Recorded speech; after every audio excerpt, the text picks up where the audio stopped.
Good morning. Great to be back. Thank you so much for having me. I'm here a little bit in the role of an ambassador, I would say, of the UN, representing my office of supply chain management. And we actually came with a group here, so maybe you have met already some of my colleagues. We're here to actually open up opportunities for you guys to come in and work with us, either as a business or as an individual. Just saying this up front, so I don't forget in the end and I get one over my head from my colleagues.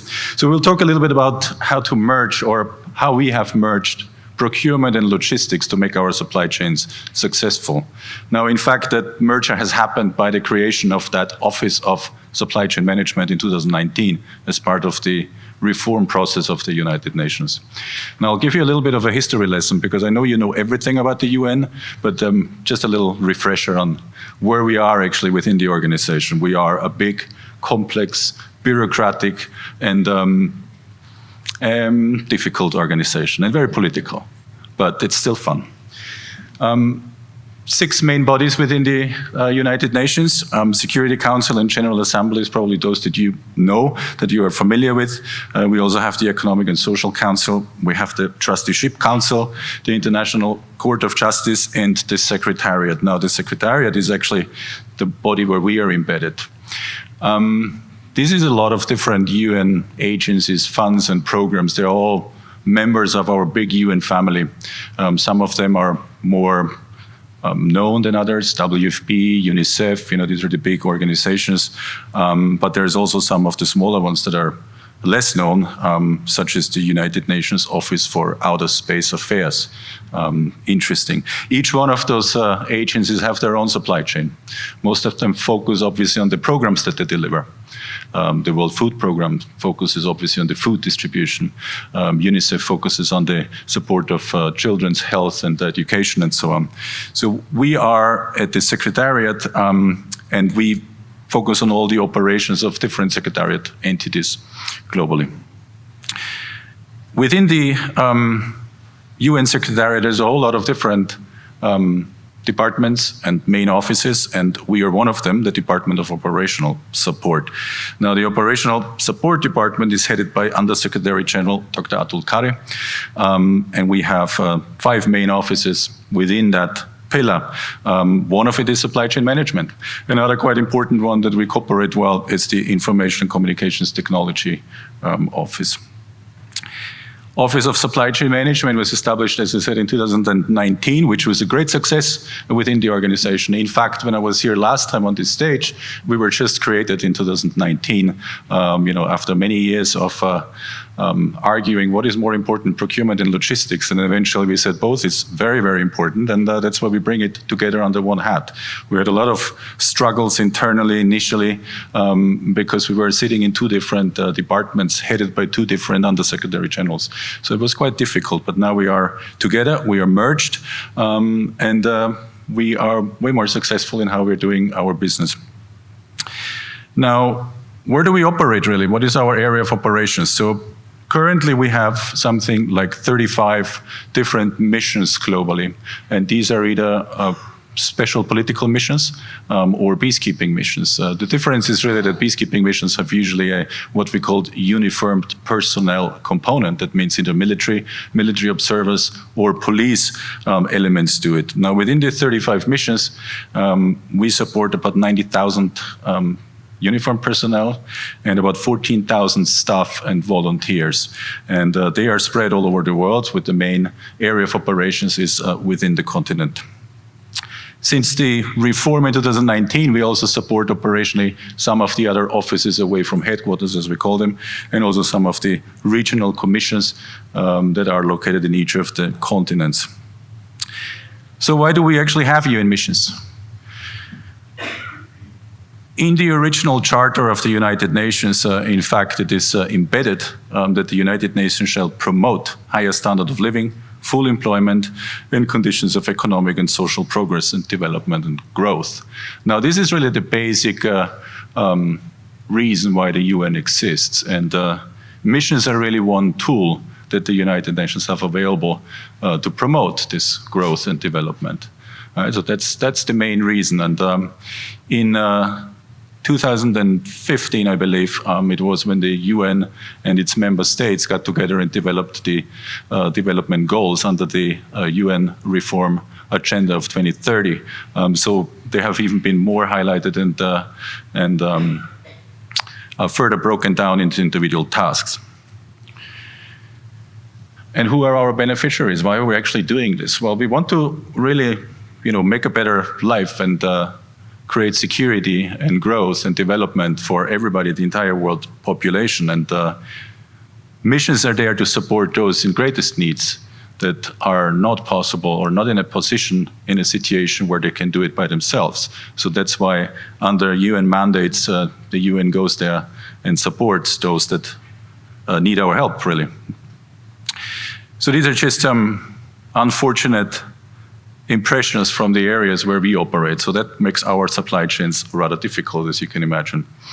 Now, usually these missions are built up from 5 to 6 different elements. They are under the UN mandate that the Security Council gives us. And they include preventing conflicts, that's why we have military components, protecting civilians, building rule of law and security, promoting human rights, and the promotion of women, peace, and security. Now, the 6th element usually is the operational support, and that's where we come in. The clients itself in our missions are the actual programs that we deliver within this mission. So this is very, very, generic that I put up here. Electoral services, for example, in many of the countries where we operate, we actually support elections to be held. So that will be the first step out of the situation that we're facing in these countries. Also human rights programs, child protection, HIV/AIDS support programs, and so on. All of these programs require goods and services that we provide through our supply chains. And at the bottom right corner, you will see the operational support component. We will talk about these components a little bit more. And this is basically to show you what we do on the ground in our missions. One of our big components is air operation, aviation. So where we operate, there are no commercial airlines usually. If they are, then, maybe they don't have our capacity or don't meet our air safety standards and so on. So we operate a quite extensive aviation fleet of fixed wing and rotary wing aircrafts globally. We're moving quite a lot of passengers and cargo. These numbers that I show here are actually from before the COVID crisis. They have been reduced a little bit, obviously, because we got stuck with COVID. But we're back up now to normal operations, I would say. Also, where we go, there is usually not much of an infrastructure, so we need to build a lot of stuff from the ground. It starts with water and sanitation, so we source our water locally, usually through well drilling capacities and so on. All this equipment needs to be brought in. And then we treat it, and we consume it, and eventually we treat it again to dispose it off safely. Same for solid waste, so whatever we bring, we need to dispose of, so we don't leave anything behind. Power and energy. Again, something that's not available in those areas where we operate in the, deep parts of conflict-driven countries. So we need to bring in a lot of fuel. We try to move a little bit more into the sustainable and renewable energy production.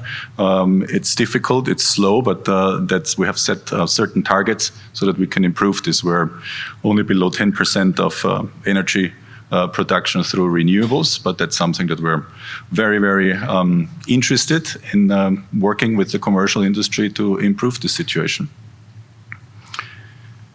Ground and naval transportation, we operate quite an extensive fleet. We have more than 40,000 vehicles that we operate in our peacekeeping and special political missions. Again, it's for our internal movement and transportation of goods and personnel. Maybe one point that I didn't mention earlier, I mean, I'm only talking here about peacekeeping and special political missions. A lot of people that I met here and also in previous conferences, talk about food distribution and health services and so on. So we don't do that. These are our partners. These are other UN agencies that provide this kind of service. So we are only focusing on peacekeeping and special political missions. Field technology, from the phones or our laptops, all the way up through more sophisticated technology of unmanned aircrafts and drones and other technology that we're introducing into peacekeeping. And our engineering and facility infrastructure services, again, we go there, we build something, oftentimes on a temporary basis. Obviously, the target of our missions is not come and stay. We should come, do our job, and leave as early as possible if we have reached a certain standard for the country to carry forward by itself. So a lot of the camps that we build are of temporary nature. Food rations and catering, of course, we also need to feed ourselves, our troops and our civilian staff. There are usually no restaurants or anything like that where we operate. So all the food needs to come in, needs to be prepared, and so on. Healthcare services, clearly one of the areas that have become very important in the last 2 years or so. In the many countries where we operate, our UN clinics are actually the most sophisticated health facilities in country. Now, let's go a little bit deeper into our business that we do, or what we actually do in terms of a supply chain. Here is just a little graph of the different goods and services that we source and that we supply through our supply chains, and you can see that the ICT and aviation is actually the top 2 categories of our spend. Then it goes down to construction, food and catering, and so on. But that gives you an idea of what our main business opportunities and expertise is. In our Office of Supply Chain Management, these are a few points that we call the focus areas or key priorities that we have come up with in the last few years since the creation of our office, really. Client service, obviously we want to be very client-driven, and our clients are those colleagues, military, police, civilians that work in the field, and they work under very harsh and difficult conditions, so we need to be very client-driven. Collaboration and partnership. Now that's an area where we want to get stronger and stronger. We have started collaborating and partnering with other UN agencies where we have synergies with in transportation, for example. But also we start collaborating with commercial entities and also with academia, with universities, for example, on different research activities for new innovative technology that we could introduce into our operations and into our supply chain. So maybe that's something that's very interesting for this audience. We continuously want to improve our processes. We want to modernize.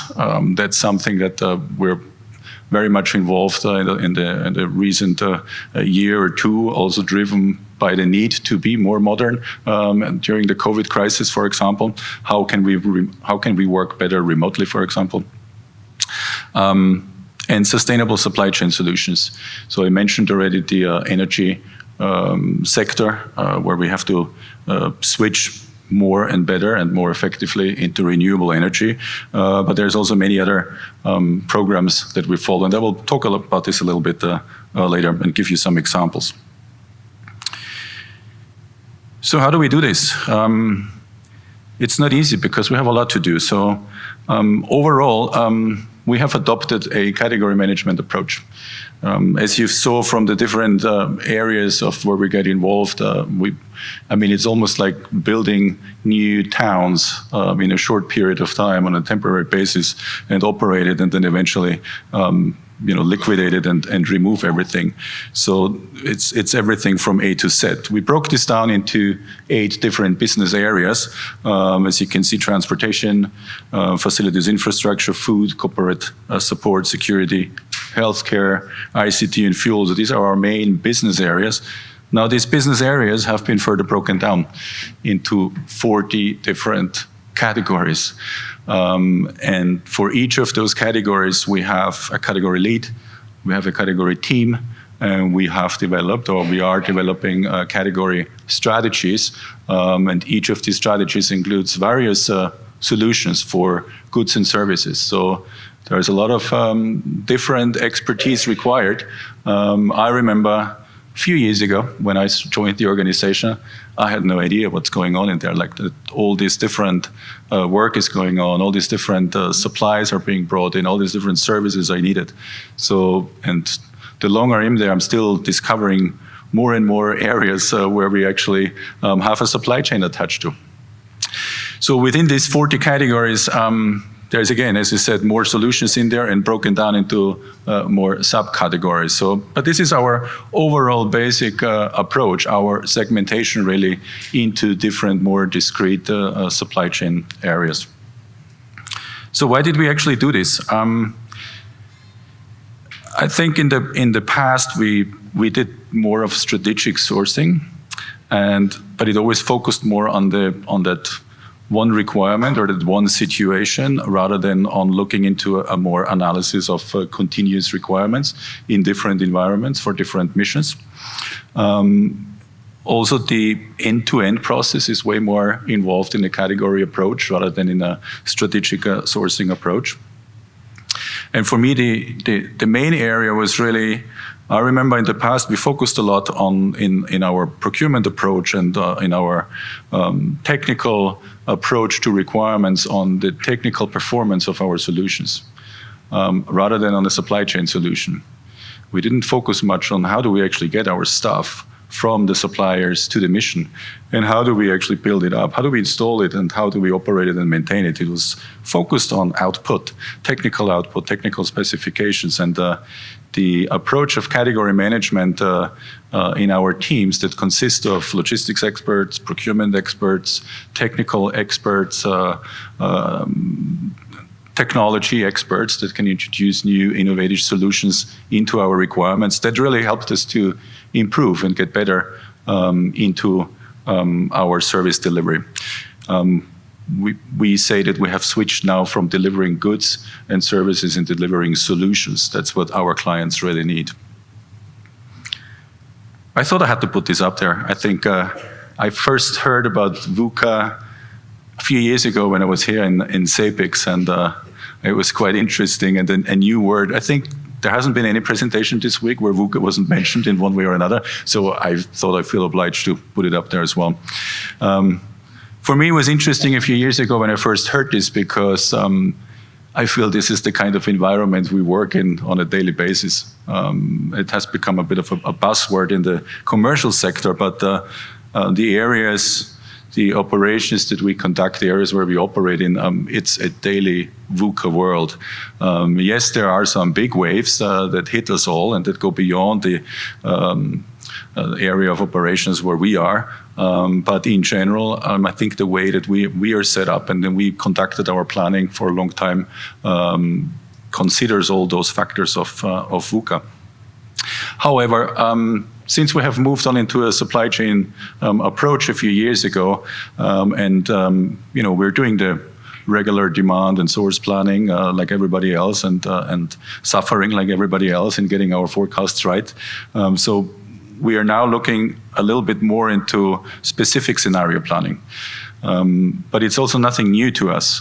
We have planned for scenarios, and I will talk about one of our tools a little bit later. We plan for scenarios of quickly going somewhere and also quickly leaving if we have to. So these are scenarios that our supply chains include, whether in the forward or in the reverse logistics operations. We have quite a lot of long-term and turnkey contracts in the organization or within the peacekeeping or field support area. These are our global contracts that we have. There's many, many more because each entity, each mission have their own portfolio of contracts, a lot more than that. But these are our big long-term agreements that we have, almost 300 of them with total value of about $6 billion. A lot of them are for those very, very complex commodities and services that we provide. Fuel, for example, aviation is huge, aviation services. And of course also in the ICT sector. I mentioned earlier that we go quickly, we have to go quickly. If there is a conflict somewhere, if there's a crisis somewhere and the UN Security Council starts gathering and tell us that we have to be ready to go on a mission, to set up a mission somewhere, then we can't and start looking around, oh, we need this and we need that. We need to start our procurement process and we need to define what we want and so on. So that's why about 20 years ago, in fact, exactly 20 years ago, We have developed the strategic deployment stocks, which is more or less a material reserve that sits in our global service center in Brindisi, which allows us for rapid deployment. So it's a reserve stock that consists of two elements, a cash portion and an inventory portion. Most of it is in inventory. And this stock is, the composition of this stock is based on what I mentioned earlier, on scenarios. The scenario of building up a mission headquarters, battalion facilities for military deployment, all within a certain time frame. It's stored, as I said, mainly in Brindisi. We also have an outlet, if you want, in Africa, in East Africa, and we also store some of our inventory directly with vendors. Now, this is a stock that usually sits and waits for something to happen. So you can imagine if you keep equipment, technology on the shelf, it's really not good, right? It becomes obsolete, it depreciates, it needs maintenance and so on. So we also rotate this stock for operational purposes. And so we release around $33 million a year from this stock. We've also just gone back to the member states and asked them for a revision of this concept to actually allow us to use this SDS as a beginning, as a starting point for a supply network for the more operational requirements. Because a lot of the stuff that we have in this stock is not only for startup of a mission, but it's also for the sustainment of a mission, right? Generators, vehicles, prefabricated buildings, furniture, and so on. So we need this also for operational support. So we're trying to accelerate the rotation of this stock through operationalizing it. So how does this work? Really? This is a scenario that is manifested in the operating procedures of this SDS. So usually it starts 90 days before a potential establishment of a mission. This is when we receive a signal from the Security Council when they start talking about establishing a mission that leaves us to put a planning team together and issue warning orders. 50 days from D-Day, we put together staffing tables and materials on the so-called pre-mission commitment authority. So that's when the first money is released for us to actually spend on a potential mission. And then we start on contractual arrangements with air and sea lifts, material resource planning, and eventually 15 days before D-Day, we start configuring and staging the SDS out of our central stores.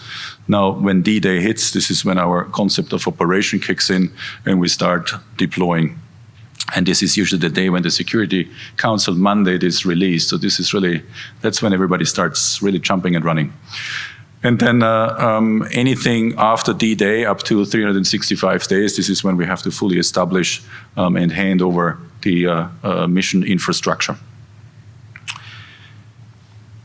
So how did we progress in the last 70 years? I mean, same task, different technology, right?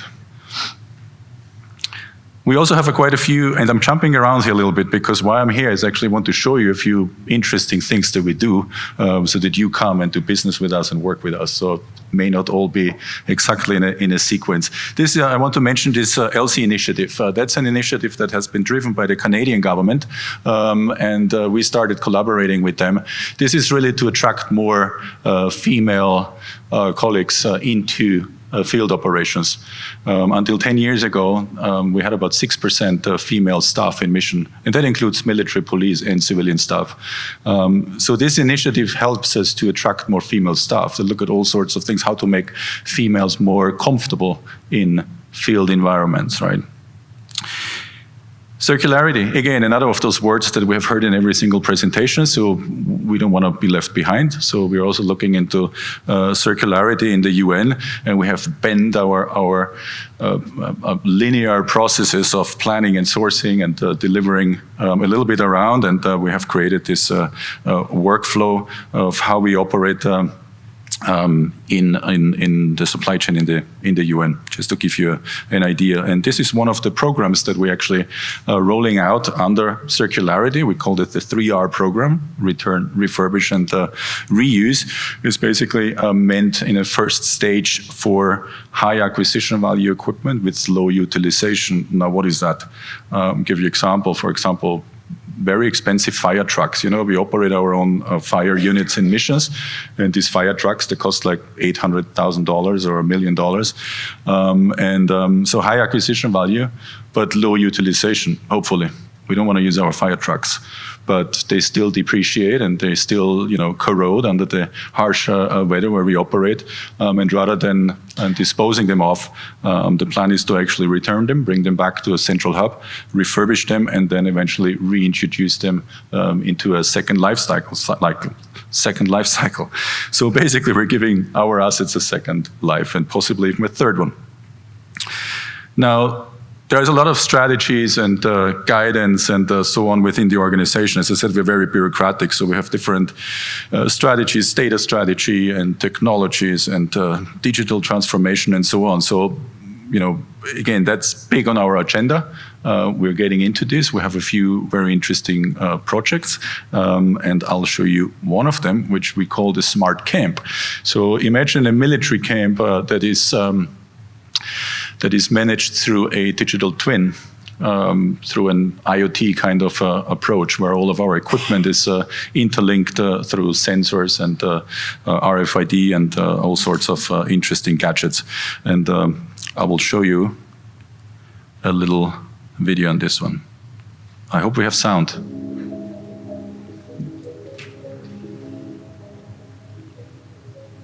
The United Nations maintains nearly 500 sites and camps around the world, from temporary operational bases with an average of 200 uniformed peacekeepers to well-fortified super camps housing thousands of personnel. Approximately 90,000 people from more than 120 countries are serving across 12 peacekeeping missions. UN camps are the platform from which mandate activities are launched and must efficiently and resiliently maintain key services under the growing complexity of UN-led peace operations in harsh environments. This can only be achieved through continuous improvement in streamlining operational and support processes and leveraging opportunities created by new technologies.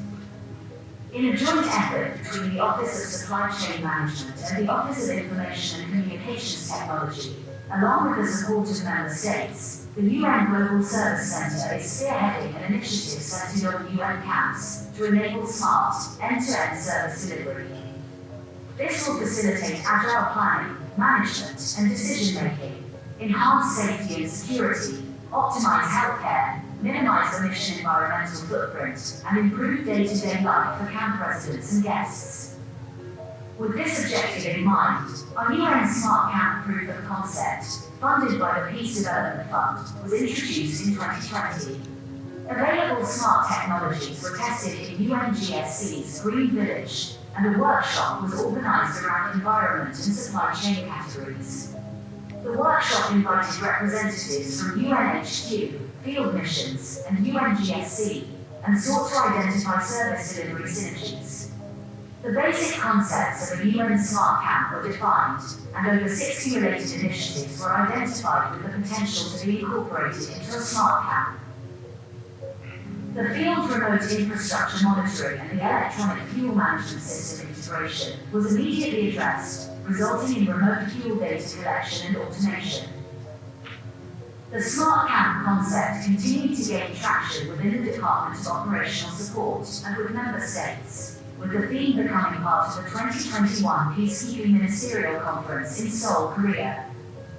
Through generous funding from the Republic of Korea and joint UNGSC units for support, a UN Smart Camp pilot was initiated.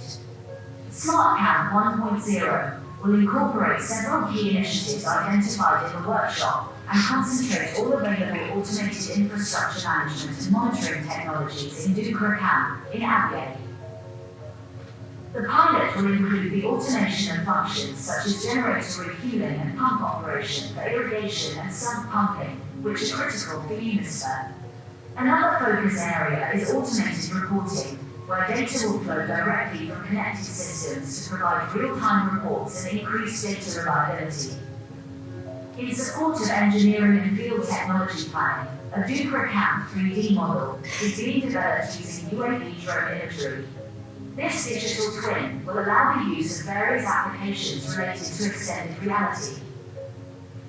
Following a successful SmartCAM 1.0 model, the SmartCAM initiative will continue moving forward, implementing and developing initiatives for key supply chain categories, and incorporating innovation and lessons learned into each new expansion. This will be achieved through the continued engagement with all operational support stakeholders in the field, headquarters, UNGSC, as well as from academia and member states. The expectations for SmartCAM are high, as sound benefits have already been achieved through Unite Frame. Power and other essential infrastructure services previously suffered frequent interruptions, leading to operational disruption and increased environmental risk. Now, downtime on these services is almost zero. Expanding this level of performance and efficiency to broader SmartCAM systems shows undeniable potential. By uniting our efforts, we will continue developing the integrated and intelligent management of the broader service delivery network.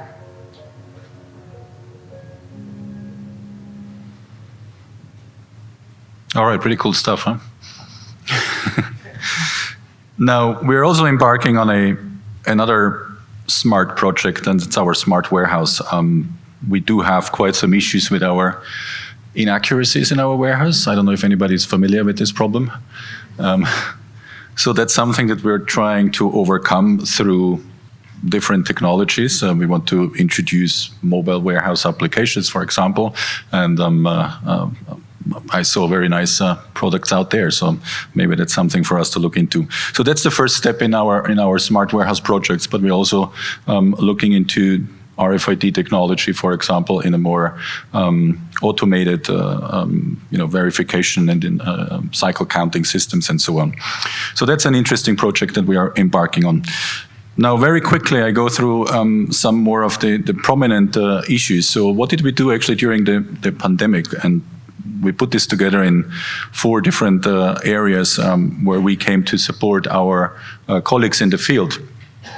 The first one is really the issuance of relevant guidance. I mean, we were hit with that like everybody else, as you can imagine, but we're sitting alone somewhere in the middle of nowhere. We don't have no public health service or anybody to support us. So there was a lot of activities that was launched in headquarters in how can we provide the necessary operational guidance to our teams. And I mean, some of the things seem trivial, like how do you move human remains from a camp operation in a mission area during COVID back into the home country of the deceased. So these are very, very trivial as it seems, but very complex when you work in a high security area. Same with the use of any sort of medical supplies, for example, during COVID, right? A centralized response that we also provide is in procurement. When the whole COVID crisis started, like everybody else around the globe was trying to get their hands on oxygen generators, ventilators. That was the first wave of requirements, and then the PPEs and the toilet paper, for some reason, came in. We didn't buy too many, but I think everybody else did. And then the next wave of the vaccinations come in, right? So vaccines was another thing that we started to source locally for our staff globally. And also the testing and so on. So all these items we actually managed to do centrally rather than have our entities work on this individually. And it was quite powerful and very successful. So there was really great stuff from our colleagues in headquarters. Now, equally on the air transportation, as I said, it's quite difficult to get sick people out of very difficult, volatile environments in which we operate. So we quickly established aeromedical evacuation support through centralized fleets, and we managed to evacuate quite a lot of people from very, very challenging areas. We also built actually a COVID clinic in Kenya, in Nairobi, in record time. That was quite amazing. I was based in Nairobi then.